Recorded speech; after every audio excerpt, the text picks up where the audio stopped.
a late August morning, just north of Lake Huron in Canada, a miracle of nature is about to unfold.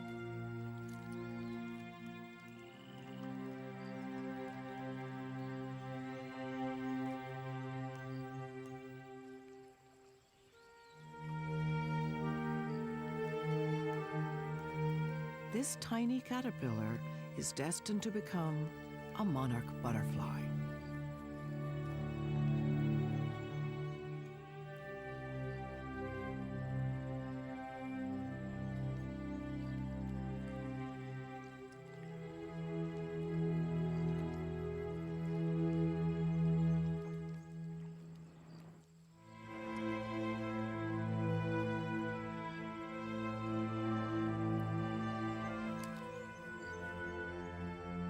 In one of the most amazing transformations in the animal world, the caterpillar will outgrow and shed its skin 4 times.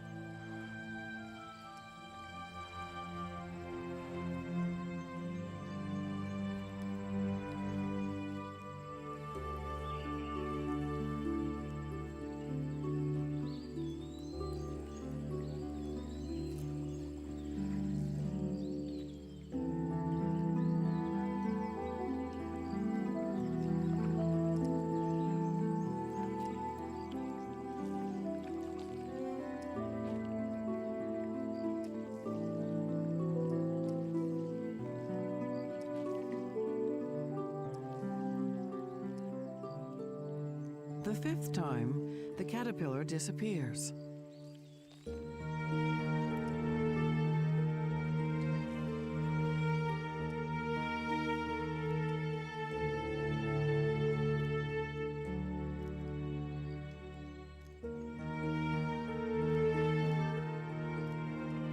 It's transformed into a chrysalis, a delicate case within which a completely new being takes form.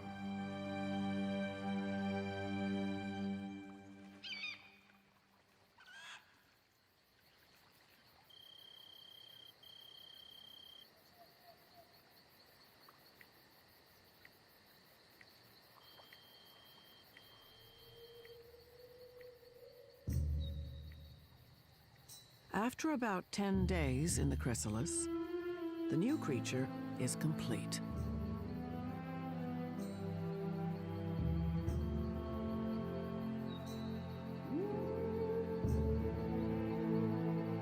All traces of the caterpillar are gone. And in its place is a butterfly with 4 delicate wings.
the newly developed monarch butterfly must wait a few hours for its wings to harden. And then, finally, it can fly.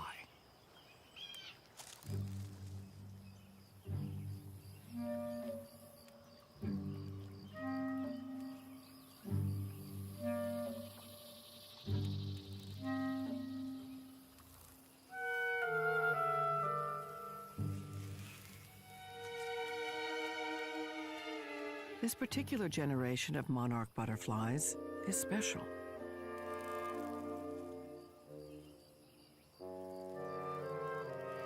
Every year, about 100 million of them begin an astonishing migration.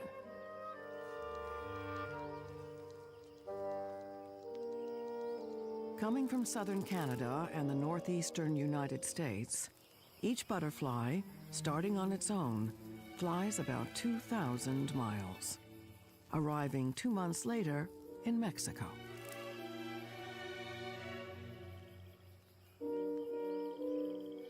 Their trip is part of a carefully timed cycle that began 3 generations back, when a group of monarchs left Mexico at the end of the winter.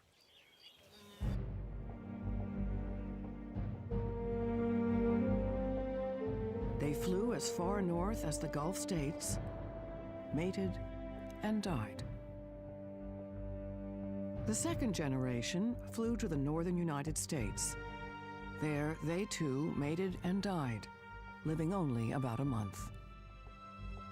Their offspring, the third generation, completed the last leg of the journey to Canada, also surviving only about a month. But the fourth generation will live almost 9 months, and they'll fly all the way back to Mexico in one epic trip. It's an amazing natural cycle that so far eludes explanation. The mystery starts at the very beginning of the trip, because no one knows exactly what triggers the exodus from Canada.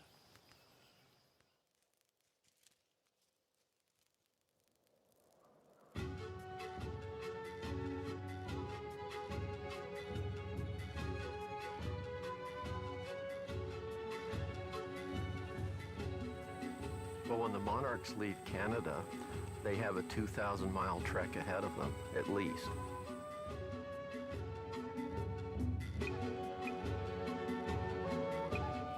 They're freshly hatched butterflies. They've never taken a long flight in their lives, and they're on their way to an area that they've never seen before.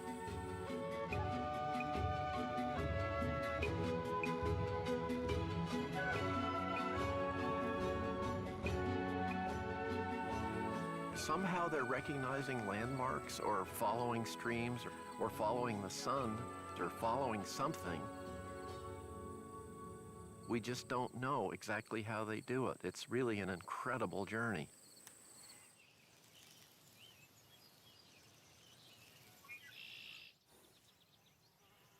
A monarch's wingspan is just under 4 inches, and they weigh less than 1/5 of an ounce.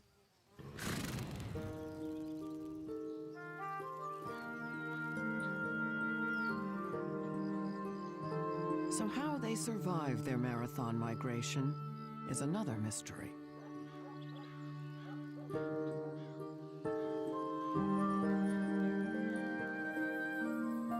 They only fly when conditions are perfect.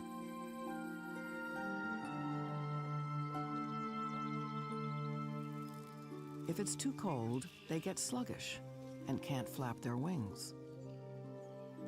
If it's too hot, they stop flying so they don't get overheated.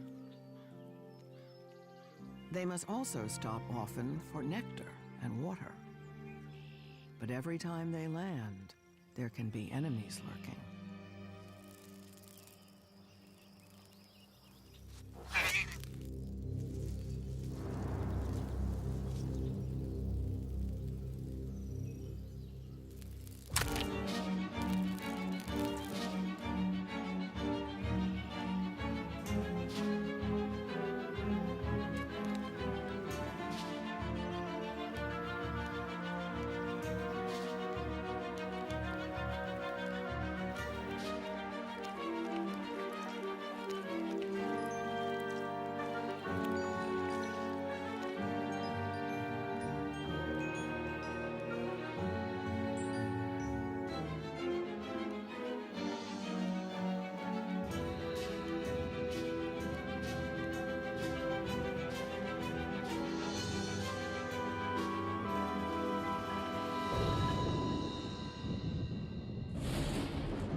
weather is also the monarch's enemy.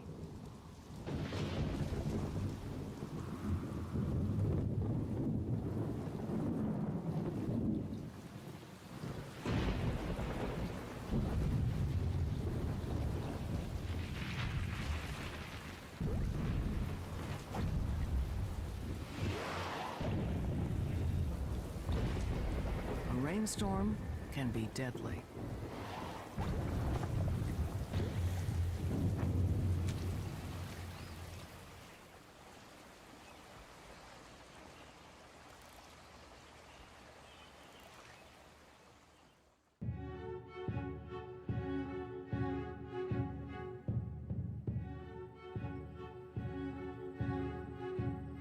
If it survives enemy attacks and bad weather, a monarch that started in Canada has to fly at least 50 miles a day to get to Mexico.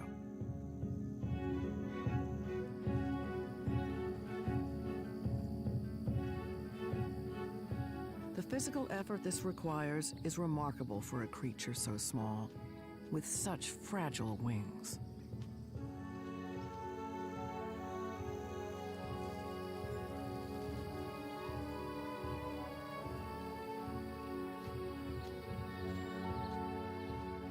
Butterflies are the worst possible body form for trying to make a long-distance migration. They're simply a bad design. Every time they flap their wings, they're using energy at least 20 times the rate than when they're not flapping it. So they're just burning their fuel up at a great rate, much like, say, a helicopter might. And so they have to compensate for their inadequacies by soaring.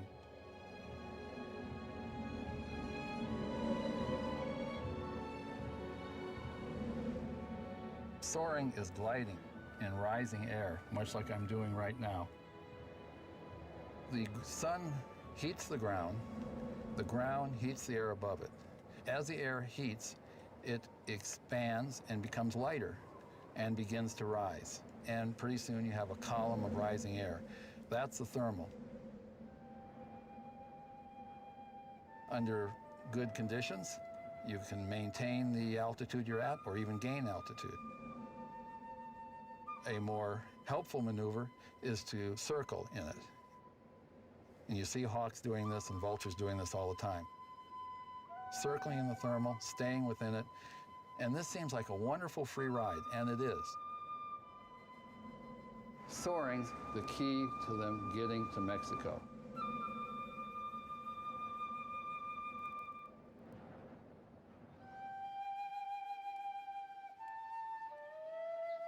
On the shores of the Great Lakes, just days into their journey, the monarchs face their first geographic hurdle. Miles of open water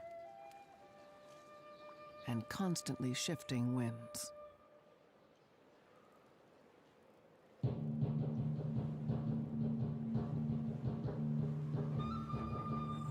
As the monarchs are migrating out of Canada, they hit the Great Lakes, which are a barrier. They can't see across them.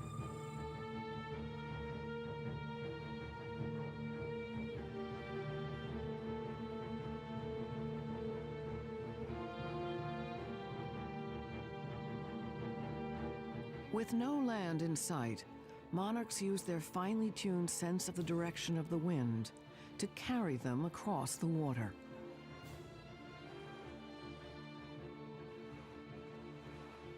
If wind from the south, a headwind, threatens to blow them off course, they stop and wait.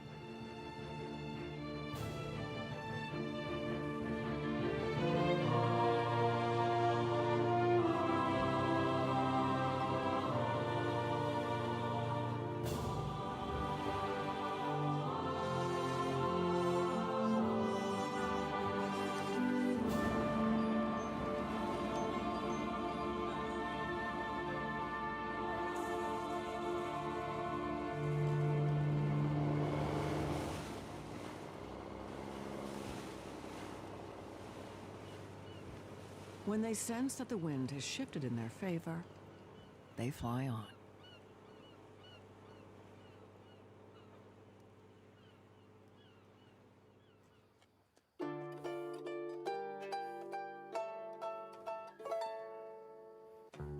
The ultimate destination of their incredible journey is a tiny area about 60 square miles and 10,000 feet high in the mountains of Mexico. The local people, called the Mazahua, have lived here for hundreds of years. They believe monarchs represent the spirits of their ancestors, and the arrival of the butterflies each year begins a celebration called the Day of the Dead. It's a very beautiful time when the butterflies arrive. The butterflies would come down, surround us, coming down to give the final touch to the tradition of the Day of the Dead.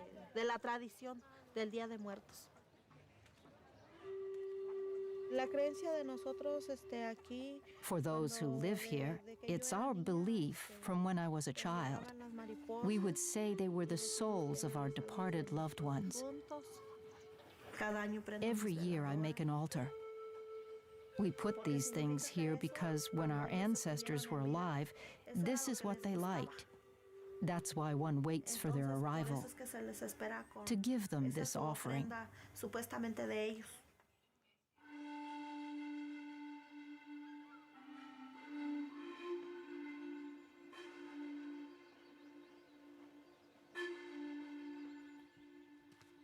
The legends of the people that live near the ocean and the mountains are important to them. For us, there is a sense of space, the freedom to fly with imagination, to fly just like a butterfly. Homero Aregis is one of Mexico's best-loved writers. He grew up in these hills and has fought to preserve them for monarchs. Every year, Lincoln Brower comes here to continue his study of the monarch migration. When you were a young boy, Homero, Yes. did you used to go up to see the butterflies? Yes, every year we came with the school children, and for us it was one of the most fantastic spectacles of the year to go to the plain of the mule to see the butterflies. But the butterflies also came to town. They were across the streets. They flew through the town. Exactly. They were looking for water. Sometimes there was in your house. But there were millions of butterflies. And for us, it was an spontaneous miracle to see butterflies here in the Cerro Altamirano. But we didn't know that they were coming from Canada, across the United States. And the Canadians and Americans didn't know that they were coming to these places.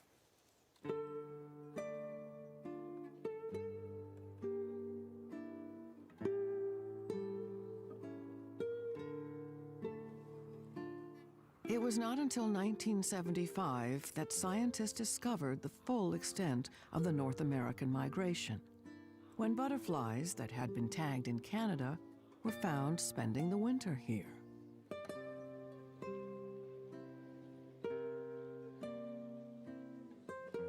These monarchs return each year to 12 specific sites in these mountains. This is their only destination in the world. It's a perfect environment for the butterflies because of the unique climate. We're talking constantly about this microclimatic envelope, about 3,100 meters, usually on southwest-facing slopes.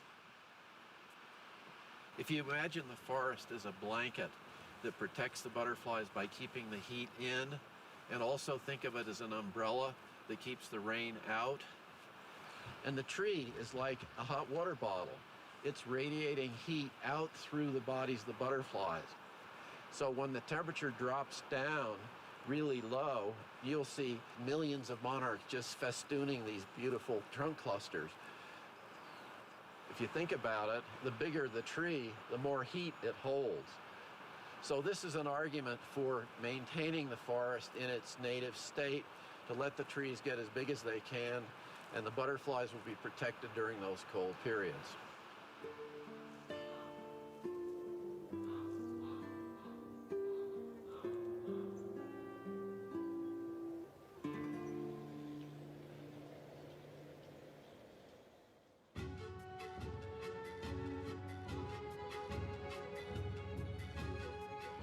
Monarchs live in other parts of the world in warm climates, but only Canadian and North American monarchs migrate such an incredible distance to avoid the certain death of a cold winter.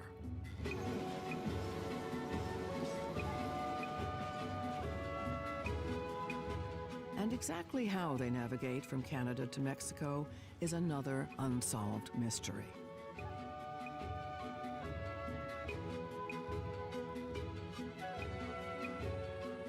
Scientists only have a few clues.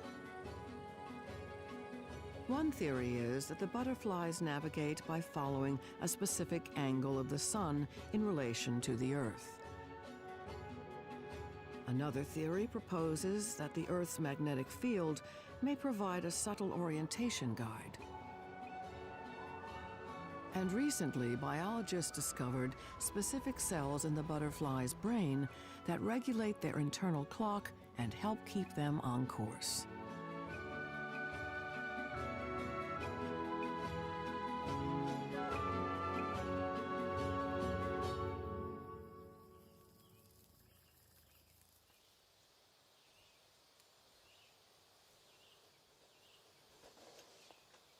At the University of Kansas, Chip Taylor studies the forces at work in the monarch migration. You've got a butterfly that's originating in Toronto, or it's originating in Point Pelee, or it's originating in Detroit, Michigan. It's coming down from St. Paul, it's maybe even Winnipeg, and it's moving south. And somehow it finds its way to Mexico. Could you do that? And so now you need to tell whether or not it's a male or a female. And so this picture... In 1992, Taylor started a project called Monarch Watch. Are there any over here? Nope, so you know that one's a girl. So let's check out your butterfly. School children and teachers tag butterflies from all over the northeastern United States. The tags don't hurt the butterflies and don't affect their ability to fly. There he goes. But when tagged butterflies are recovered at various stops along the way to Mexico, tracing back the information on the tags helps reveal their flight path and their traveling speed. Let her go. And one of Taylor's tagging experiments had a surprising outcome. We ran some experiments a few years ago. So we took butterflies and we transferred them to Washington, D.C. And initially, when we released them in Washington, D.C., they behaved as if they were still in Kansas. The butterflies who'd been moved to Washington started out flying in the same direction they would have taken to Mexico from their original home in Kansas, almost directly south. But starting from Washington, that flight path would never get them to Mexico. Amazingly, after a few days, the displaced monarchs somehow reoriented themselves and changed course to a strong southwest heading. That meant that even starting from an unfamiliar location, they still ended up in the right place in Mexico. Now, this is really exciting stuff because what this says is that somehow this butterfly is acquiring celestial information, perhaps magnetic information, and it's integrating those and remodeling the physiology of the system to have a different vector, to have a different direction from where it came from. Now, that's pretty cool. By late September, about a month into the migration, the monarchs are gathering into huge flocks. By this time, they've traveled more than halfway across America. Over the industrial belt,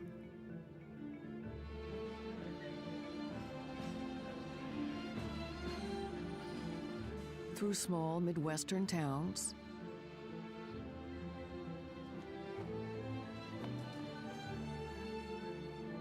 across the Great Plains,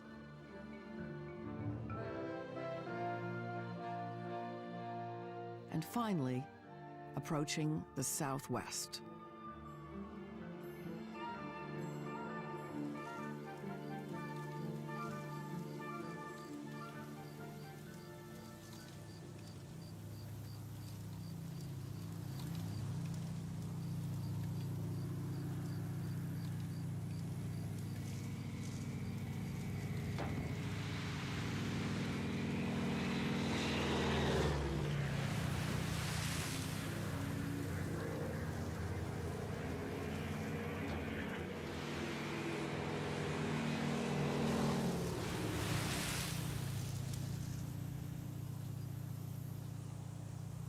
No one knows how many monarchs die along the way.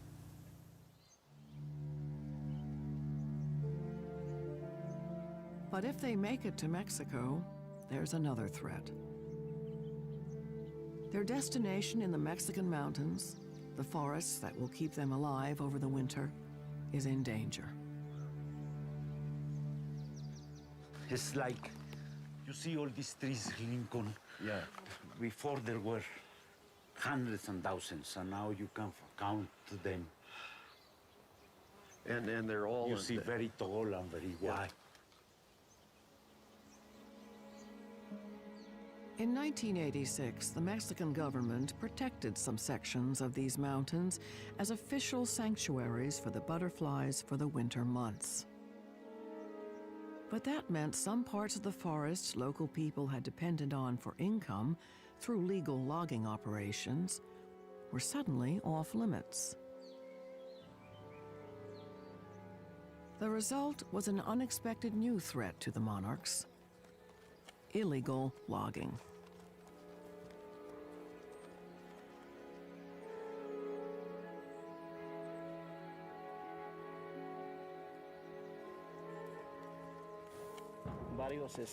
Están buscando medios, pero los que definitivamente ya no We all have needs, a solventar ese tipo de problemas. but those that cannot meet their needs, they are the ones doing the clandestine El logging. trabajo de la tala clandestina.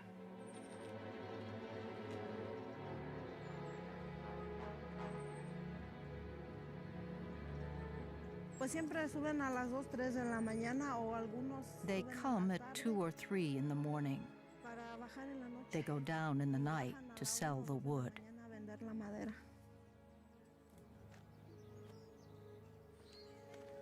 Mexican police patrol the forest, but have not been able to stop illegal logging. The World Wildlife Fund pays villagers to try to stop the destruction, but they are no match for the dangerous forces at work.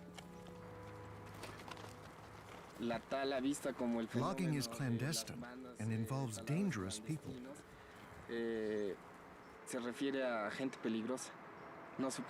So you cannot go around telling the world about it. Entonces de repente te ves solo, ¿no? Haz de cuenta que vino su papá con un contingente Profepa y Probosque como fuera, incluso con la policía. Sometimes you find yourself alone. Y se queda la gente sola, And even with the police, you can be left alone. La gente la persigue. They will follow you to kill you. Entonces no es tan sencillo. It's not that easy. Ahí alguien tiene que hacer su trabajo bien. ¿Quién va a dejar morir a sus hijos de hambre? Who would allow their children to die of hunger? Todo nos interesa para mí. We know that it's important to preserve the forest for the butterflies, but because of our need, we have not been able to do it. No se ha podido hacerse.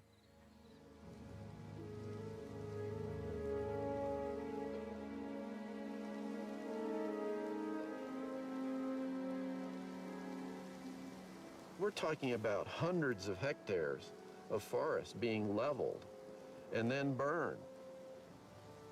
I have been told the reason they burn them after they log them is to destroy the evidence that they cut them, which sort of eludes my thinking completely. Even this small-scale logging operation is destroying the capacity of the monarchs to use those sites.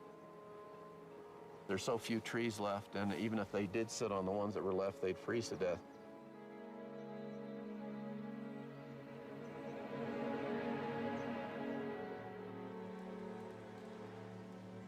With the sanctuaries shrinking, an unusually cold winter in Mexico can be a disaster for the butterflies. During one storm, 80% of them died in a single sanctuary. If a harsh winter is followed by more bad weather in the spring, then no one knows how many butterflies will be able to breed new generations for future migrations. If the numbers are reduced to the point where the migration starts to unravel, we don't know what the critical low number is, but I'm worried that we might just get close to it.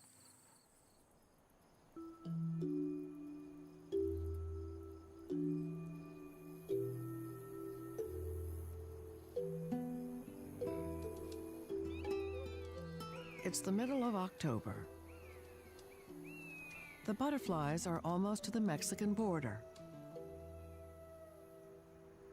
They started the migration scattered across thousands of miles of the northeastern U.S. and Canada. But at this point, they're flying together in a huge flock, only 50 miles wide for the final leg south.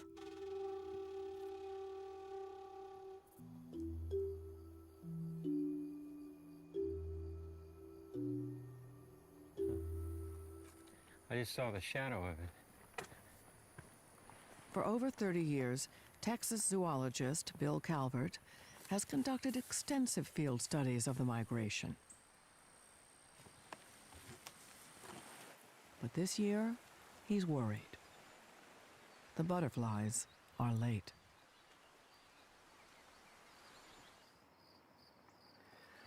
Well, this is perfect.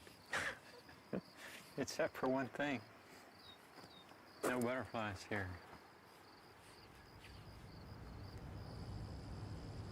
An endangered phenomena would not be the same as an endangered species. In the case of an endangered species, of course, we're worried about all the members disappearing.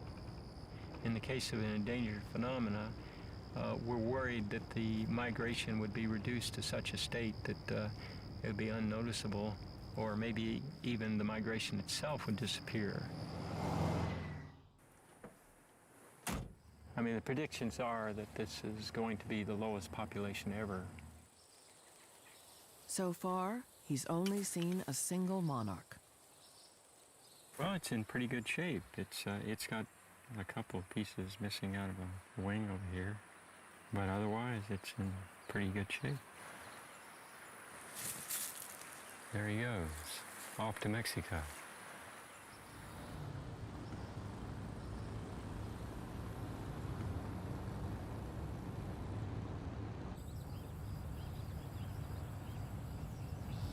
At the end of the day, Calvert decides to take one more look in a secluded corner of the woods.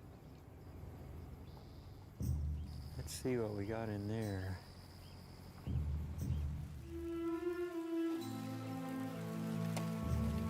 Oh, wow.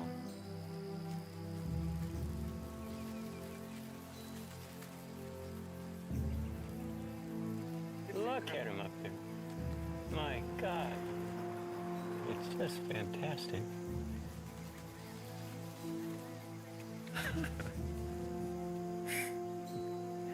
Well, there are hundreds of thousands passing us right now.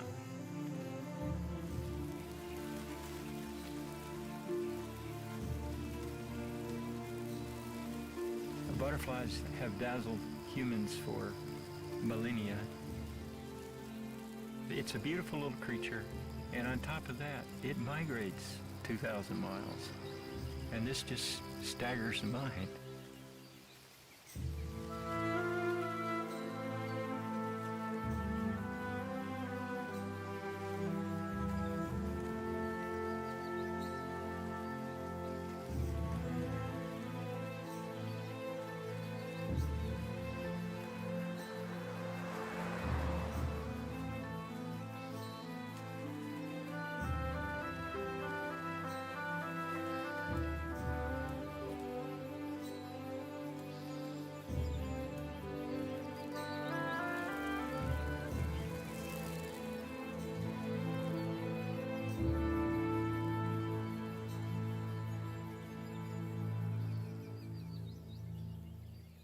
The butterflies have been traveling for 6 weeks from Canada. But they still face the most treacherous part of the journey. They must fly over hundreds of miles of scorching desert and navigate the towering Sierra Madre Mountains. Something has to focus on. I think the Sierra Madre Mountains serve that purpose. The mountains stick up pretty high, the butterflies encounter them, and they turn and they follow the mountains, and they can follow the mountains for 900 miles.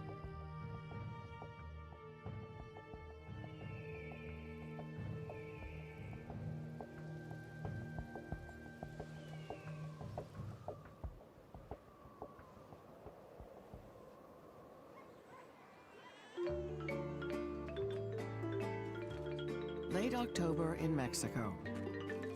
The butterflies are expected soon. And the Mazahua people prepare to welcome them.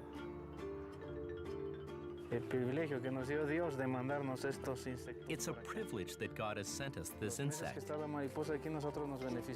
We take advantage of the months that the butterflies are here to earn our living. Because the truth is that we have a community that is quite poor. In this season, we earn enough to make a living. It's not a lot of money, but you can rely on it.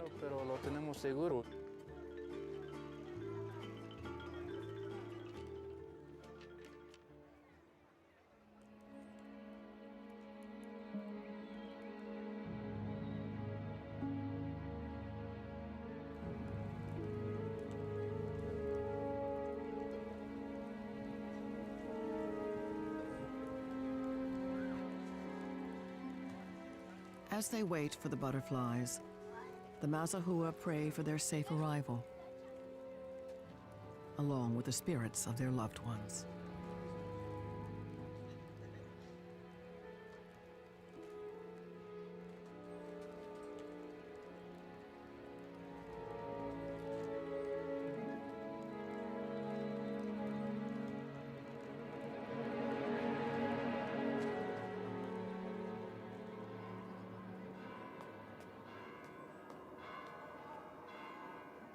It's now the first week in November.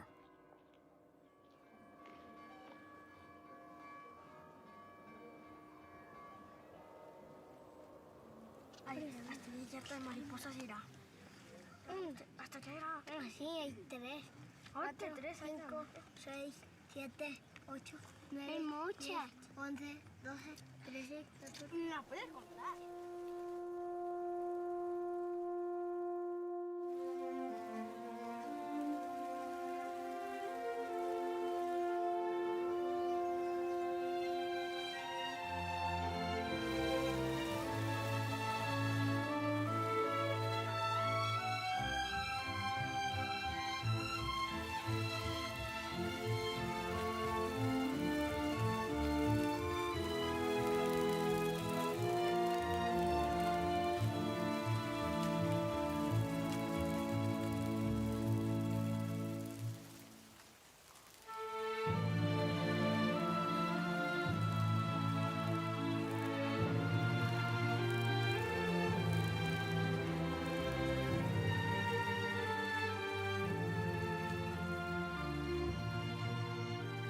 After 2 months and thousands of miles of flight, the butterflies have finally reached safety.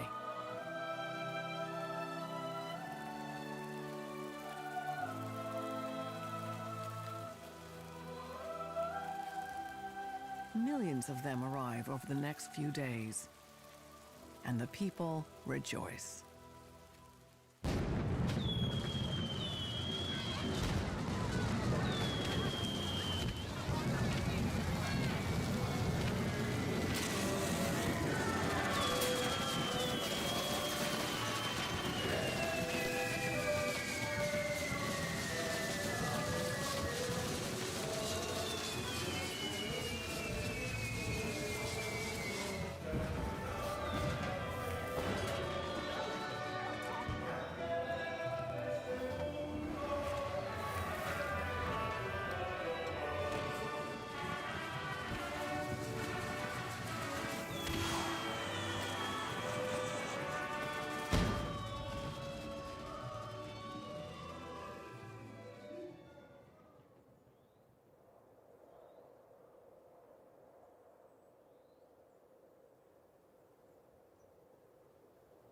Now, with their long journey finally behind them, the monarchs rest.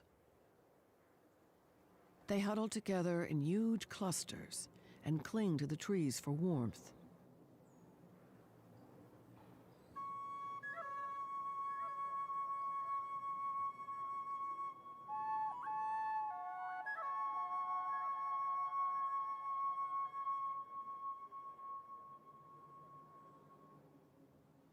They'll leave the trees occasionally to feed on nectar and water. But they return to these clusters and stay here for almost 5 months.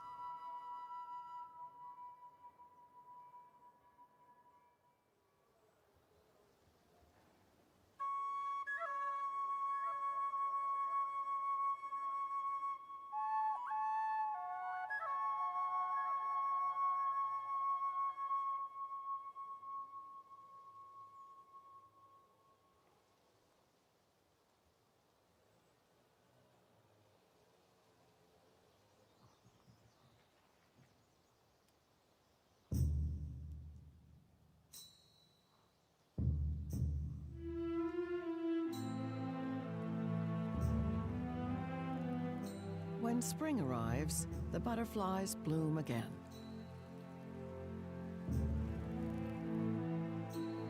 They open their wings to the sun, warming up for flight.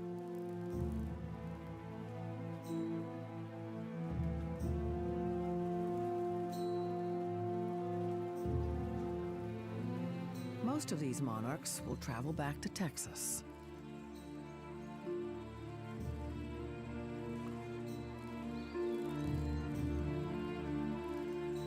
There they will stop to mate.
Each female will lay 300 to 400 fertilized eggs.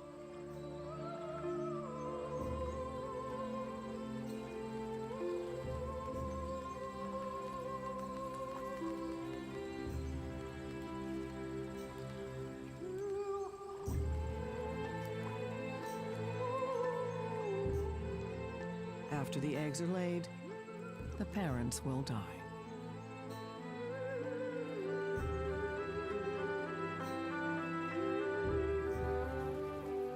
When the new generation hatches, it will keep flying north, mating along the way.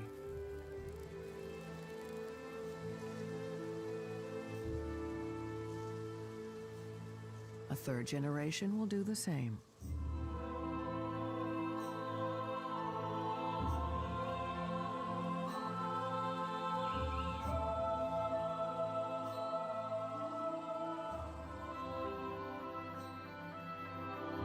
And almost a full year since the migration began, that special fourth generation of monarchs will be born in Canada. And the miraculous migration will begin again.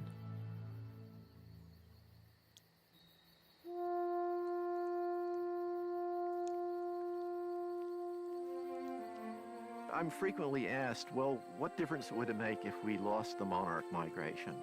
And I say, what difference would it make if we lost the Mona Lisa? Or if we lost Mozart's music? It's part of our culture.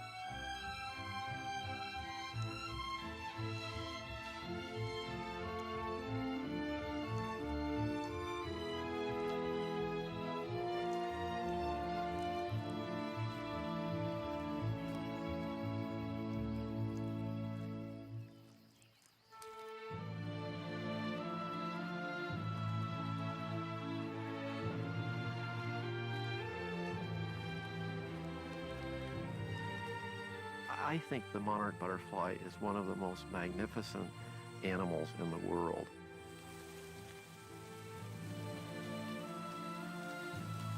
It will absolutely floor anybody the first time they see it, as it did me the first time I saw it.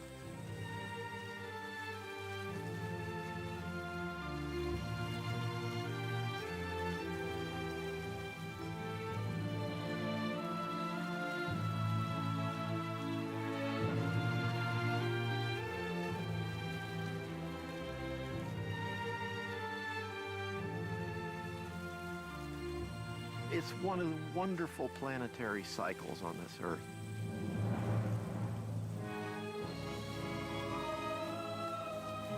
And it's unique in terms of the entire animal kingdom. There's nothing like it.